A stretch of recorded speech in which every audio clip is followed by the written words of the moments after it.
The Niners' backup continued his anthem protest last night and was joined by more teammates and by some players on the Rams. This morning, the USA Today declared that Kaepernick has, quote, succeeded. Do you agree? It all depends on what the goalpost is or what the goal line is. If the goal line was to create a conversation about Colin Kaepernick and part two to create a conversation about the national anthem, Colin Kaepernick has done it. He's won. He's created a conversation about himself and the national anthem. Well, the president, listen, if the president acknowledged my protest, I would see it as a reasonable victory. Let me defend Colin Kaepernick here. First of all, people have said his message wasn't clear. You can't predict anything. You have a teenage daughter. She comes home, you find some pot. You can't predict the future. You don't know when you start a protest how it lands and who it offends. So you can't, it's just the way it works in life. You can't predict football games half to half. Secondly, he's not a fundraiser.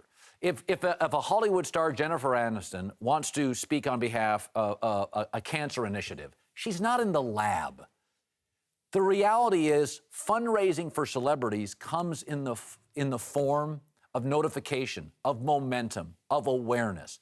Kaepernick's not going to be in communities right now. Jim Brown post-playing career can be in communities. Ray Lewis post-playing career. LeBron James in the offseason has been very public and very, very strong. Involved. But Colin Kaepernick creating awareness, that is his fundraiser. To some degree, that's what stars do. They create momentum and awareness.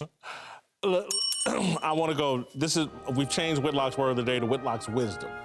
And it's about checkers versus chess. People talk about this all the time. While checkers is primarily played in the moment, chess requires a complex strategy that is often won by thinking ahead. The guy's playing checkers. And he's playing checkers on the most divisive and, in my view, most important topic in American history.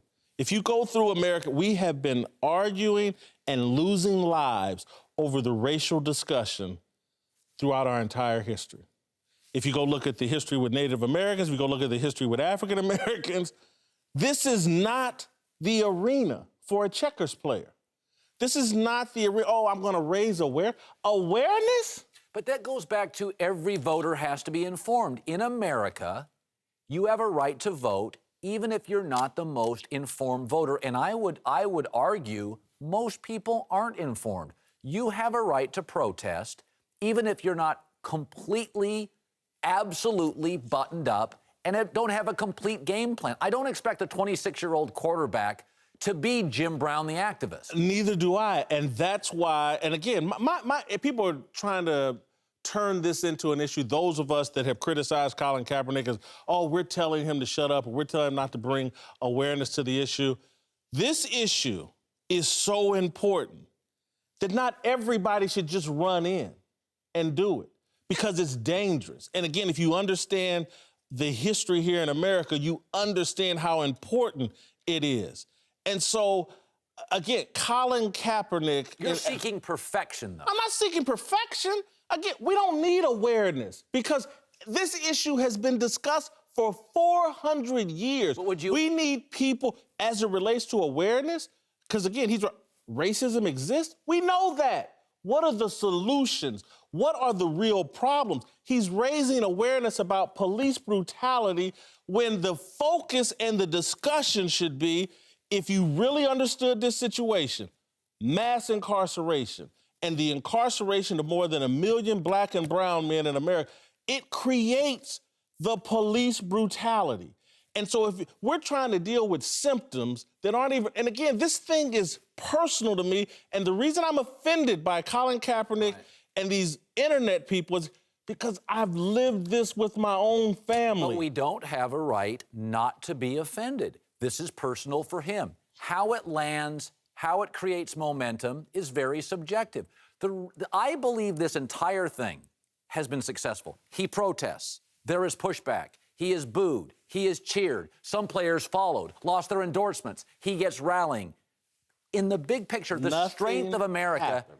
Well, no. Nothing. People, the president, people are discussing it. This embodies what we are about. This has been multi-layered, endorsements lost, booing, cheering, galvanizing, polarizing. This is exactly what it should be and shows the strength of our country. Nothing in this has been directed towards a solution or the real problem. Not all protests have a solution. Some with celebrities simply create an awareness and a discussion and a talking point. So what we should just, again, it's difficult for me, having lost the best person my family ever produced, Anton Butler, having lost him to the very things we're talking, it's difficult for me to sit back, oh, well, there's no solution.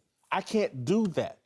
And as an African-American person, I'm not good with that. Okay. And I'm not good with people distracting people towards something that isn't remotely on the path to fixing. If you only demand perfection. I'm not demanding perfection. But if you demand idealism, I'm not demanding people should have a right to protest and miss for freedom of speech, which is incorrect. It is a... I'm listening to a guy, not you, I'm talking about Colin Kaepernick, that's being quoted saying, I can't read all these hashtags, another name.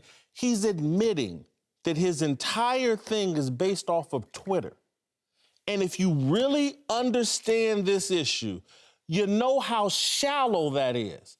And to be this shallow on something this important that impacts so many African Americans. And again, as it relates to me and my family, we lost someone to police brutality. And I understand how it happened and how it was created. And just demonizing the police as racist and calling white people racist, just ad hominem attacks, that's not moving us anywhere towards a solution. The people with their fist in the air, not moving us anywhere towards a solution. There's creating conversations about Colin Kaepernick, and it's the dog chasing the tail, and it's just going around in circles. I'm not good with it. Well, I mean, we live in a country where we have a completely divided presidential election.